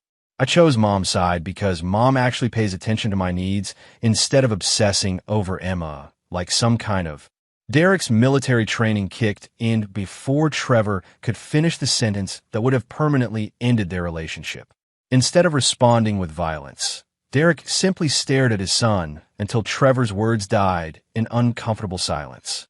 Trevor, you have exactly one opportunity to redeem yourself. Your mother has kidnapped Emma and is facing federal charges that will result in decades in prison. You can either cooperate with authorities to help rescue your sister, or you can continue supporting criminals who are traumatizing a child. Trevor's phone buzzed with a text message. Derek watched his son's face go pale as he read the message. It's from Ashley. She's filing for annulment. Her family's lawyers say I'm involved in criminal conspiracy and the marriage needs immediate dissolution to protect their assets. Derek felt no sympathy for Trevor's shock. Ashley's family discovered that Holly's conspiracy would expose them to federal investigation for judicial corruption. They're protecting themselves by abandoning you. Dad, what am I supposed to do? My marriage is over. Mom's apparently kidnapped Emma, and you're acting like I'm some kind of criminal. Derek looked at his son, the golden child he'd been so proud of, now revealed as someone willing to abuse his own sister for financial advantage, and felt only cold assessment. Trevor, you were some kind of criminal. You participated in conspiracy, fraud, and child abuse. The question is whether you're going to continue being a criminal or start being family. Derek's secure phone rang with an update from Colonel Mitchell. Derek, Holly's situation is deteriorating rapidly. Connor's demanding immediate evacuation that Holly can't provide. Emma's crying and asking for you. We need to move toward resolution. Derek's implicit threat carried the weight of military training and 15 years of investigating the worst humanity had to offer. Marcus understood immediately. Thursday morning. Complete documentation ready for federal authorities. At 10 a.m., Derek received a text from Jessica Chong. Connor meeting with financial advisor this morning. Seems panicked about something. Should I document? Derek typed back, document everything. How panicked? Jessica's response came immediately. Shredding documents panicked. Closing bank accounts panicked. Talking about leaving town panicked. Derek felt predatory satisfaction. Colonel Mitchell's team was clearly applying pressure faster than Connor could process.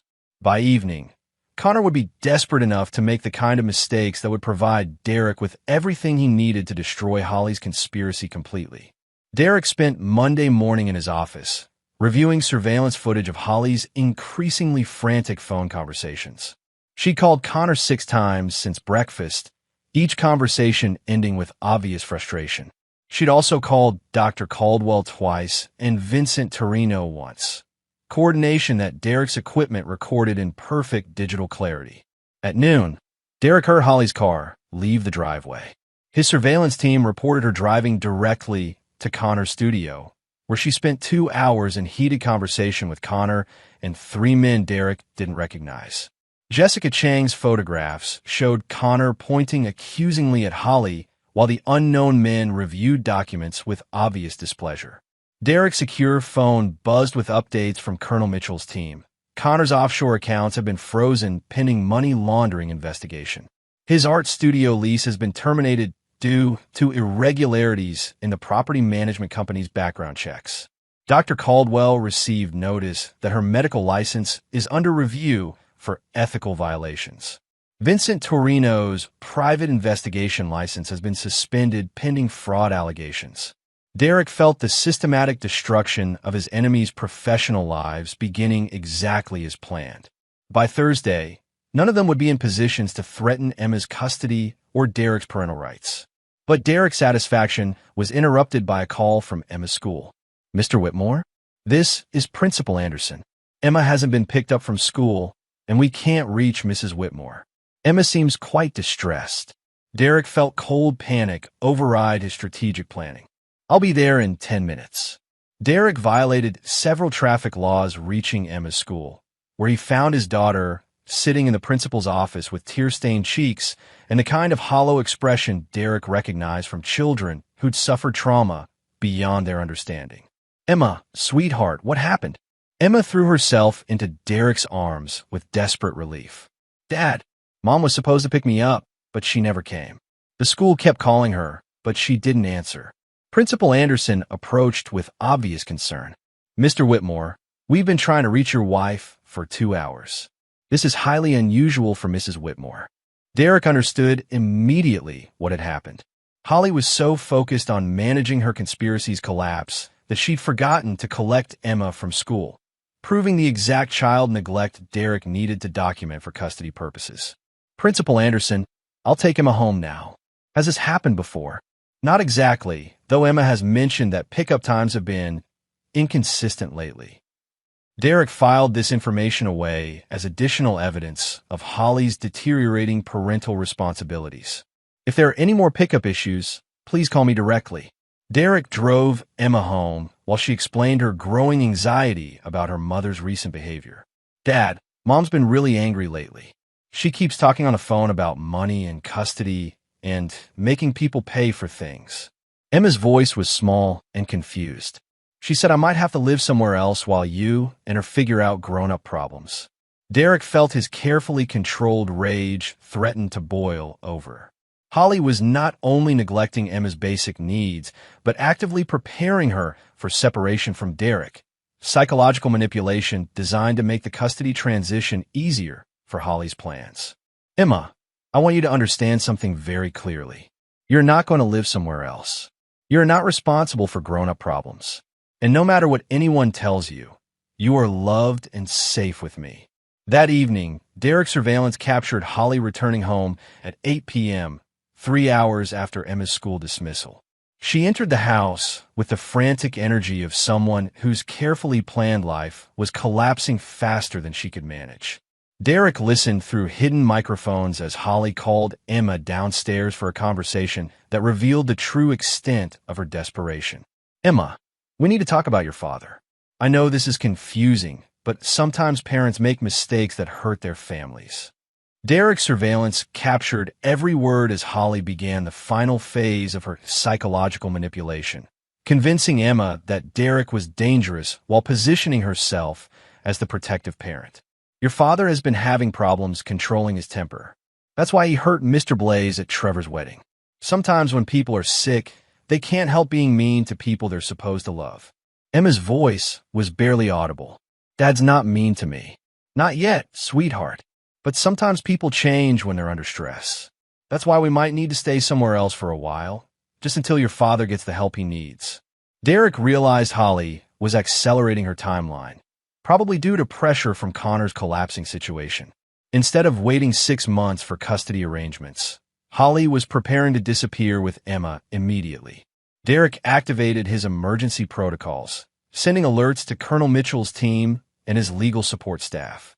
Holly had just crossed the line from conspiracy to potential kidnapping, transforming Derek's strategic warfare into an emergency rescue operation. As Monday night progressed, Derek prepared for the possibility that Tuesday morning might bring an empty house and a missing daughter. Holly's desperation had made her dangerous in ways Derek's military training had taught him to recognize and counter.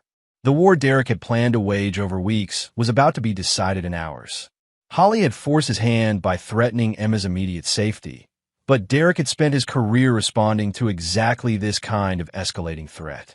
Tuesday would determine whether Derek's strategic planning had been thorough enough to save his daughter from people who'd proven they would sacrifice Emma's welfare for their own survival.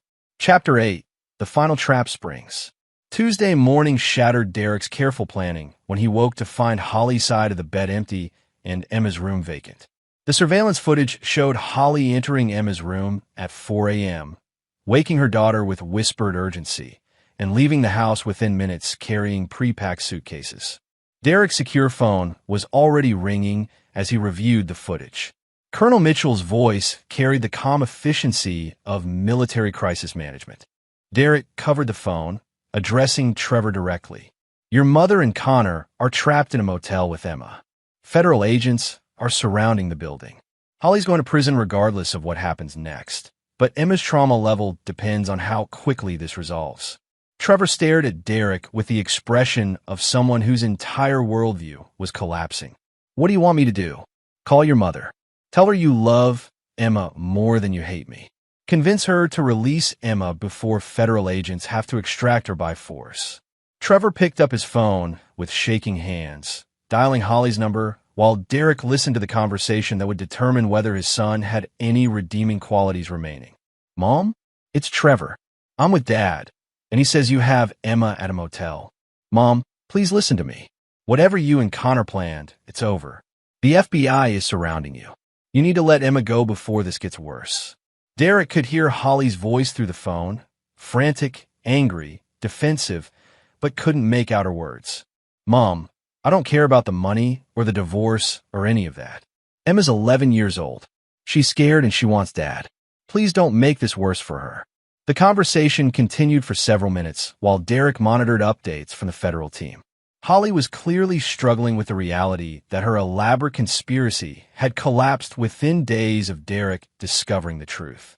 Finally, Trevor ended the call and looked at Derek with something approaching humility. "She's going to release Emma to federal agents. Connor's surrendering separately. Apparently, he wants to cooperate with authorities to minimize his own charges." Derek felt relief flood through him as his secure phone confirmed Trevor's report. Federal agents report Holly is exiting the motel with Emma. Child appears unharmed but distressed. Holly is being taken into custody without incident. Derek was already moving toward his car when Trevor called after him. "Dad, what happens to me now?" Derek paused at the kitchen door, looking back at his son. "Trevor, that depends entirely on what kind of man you choose to be from this point forward. You can spend the rest of your life making excuses for hurting your sister, or you can spend it earning her forgiveness." Derek drove toward the federal detention facility where Emma was being processed as a kidnapping victim, his mind already shifting from warfare to the careful work of helping his daughter heal from trauma that should never have happened. As Derek's car crested the hill overlooking the valley where Emma waited for him, he felt something he'd almost forgotten, hope that his family might still be salvageable, even if it would look very different than he'd ever imagined. The war was over. Now Derek faced the more challenging task of building a family worth protecting from the ashes of the one that had betrayed them both. Chapter 9. Justice and New Beginnings. 3 months later, Derek stood in family court Judge Martha Reynolds' chambers, holding Emma's hand while their attorney Patricia Vance reviewed the final custody arrangements that would officially end the most devastating and decisive period of Derek's life. "Mr. Whitmore," Judge Reynolds said, her voice carrying the authority of someone who'd seen every variation of family destruction. "Based on the evidence presented and the federal convictions of Holly Whitmore and Connor Blaze, I'm awarding you full custody of Emma with no visitation rights for the non-custodial parent." Derek felt Emma's hand squeeze his as the words made their new reality official. Holly would spend the next 15 years in federal prison for kidnapping, money laundering, and conspiracy charges. Connor Blaze had received 22 years for financial crimes dating back a decade before he'd met Holly.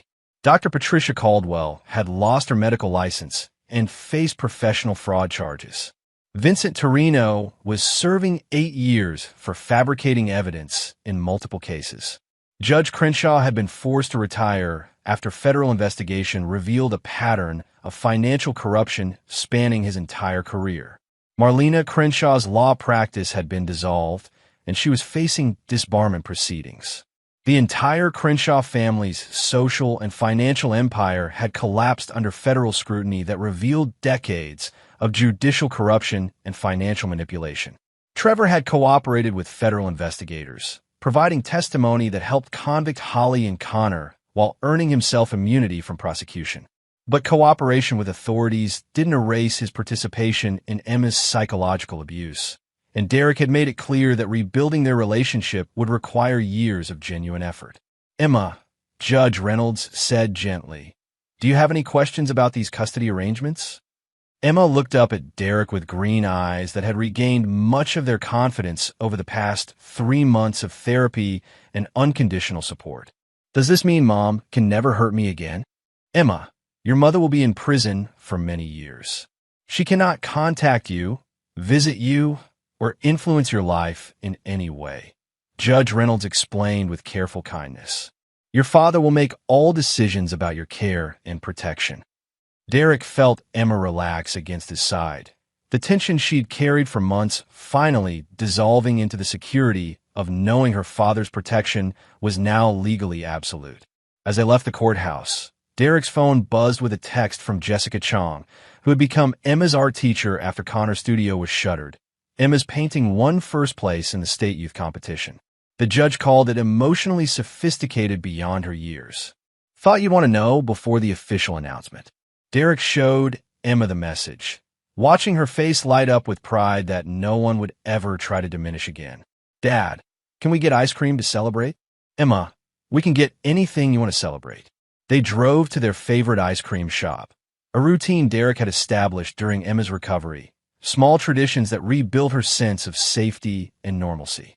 Emma chose chocolate chip cookie dough, while Derek settled for vanilla, both of them sitting at their usual outdoor table where Emma could watch other families and remember what normal looked like. "Dad," Emma said between bites of ice cream, "I've been thinking about Trevor." Derek felt his pulse quicken. Trevor's name rarely came up in their conversations, though Derek knew Emma still struggled with her brother's betrayal. "What about Trevor? He sent me a letter apologizing for being mean about my art. He said he was jealous and stupid, and he wants to be a better brother." Emma paused, studying Derek's face carefully. "Do you think people can really change?" Derek considered his answer carefully. Trevor had indeed been writing letters. Awkward, guilt-ridden attempts to apologize for years of cruelty that had nearly destroyed Emma's confidence. Derek had read every letter before deciding whether Emma was ready to receive them. "Emma, I think some people can change if they're willing to do very hard work for a very long time.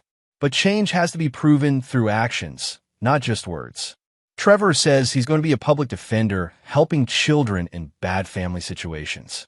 He thinks maybe he can help other kids the way he should have helped me." Derek felt a complicated mixture of skepticism and hope. Trevor's career change from corporate law to child advocacy could be genuine redemption or elaborate performance designed to earn forgiveness he hadn't truly earned. "What do you think about that, Emma?"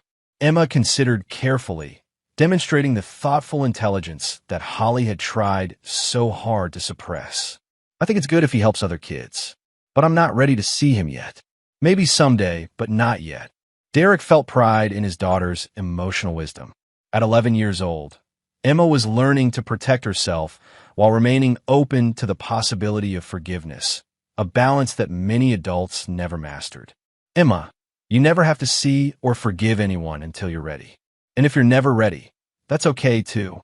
That evening, Derek sat in his office surrounded by Emma's artwork, paintings that had progressed from melancholic isolation to vibrant celebrations of life as her confidence returned.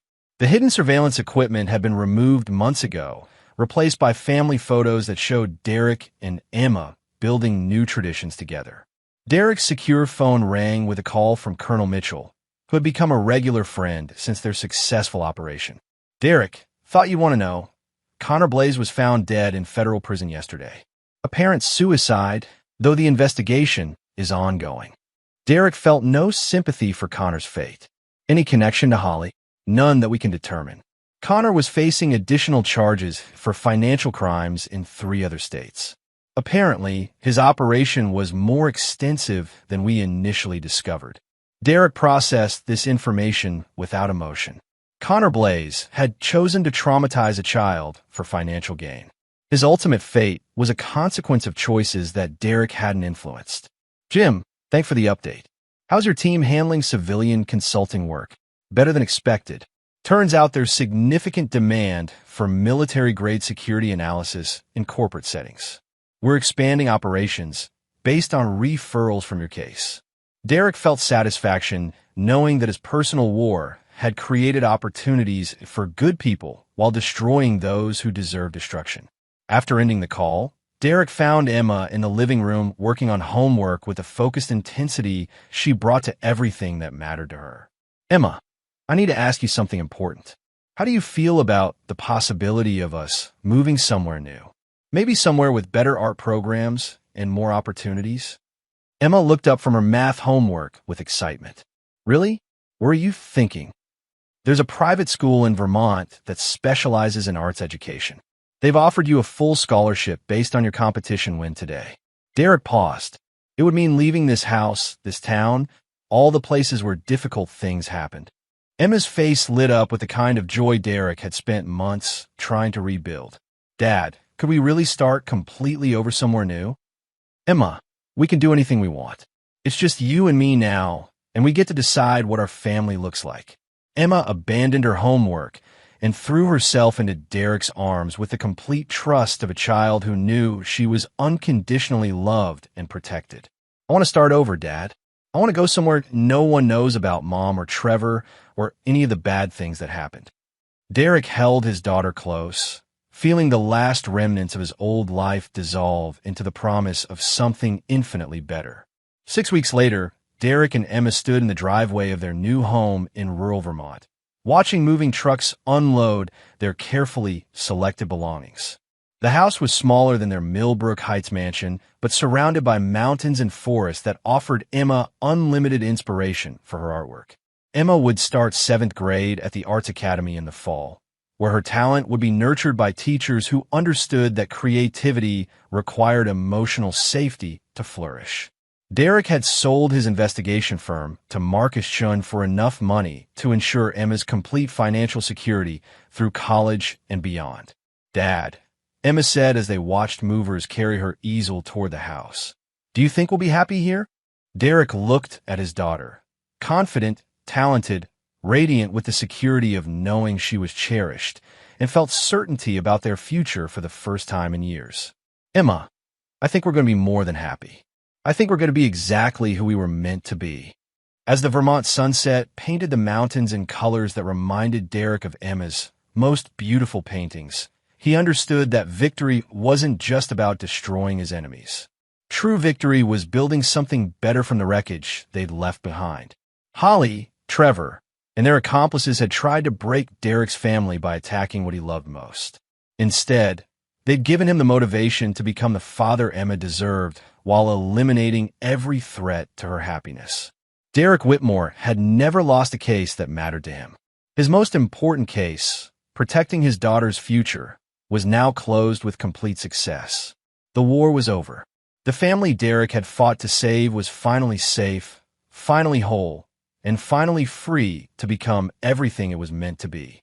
In the end, justice had been served exactly as Derek had promised. Ruthlessly, completely, and without mercy for those who had chosen to threaten an innocent child. Emma was safe. Derek was vindicated. Their enemies were destroyed. Victory was absolute. And there you have it. Another story comes to an end. What did you think? I'd love to hear your thoughts in the comments below. If you enjoy this story, consider joining our community by subscribing. It means the world to us. For more stories like this one, check out the recommended videos on screen, and I'll see you there.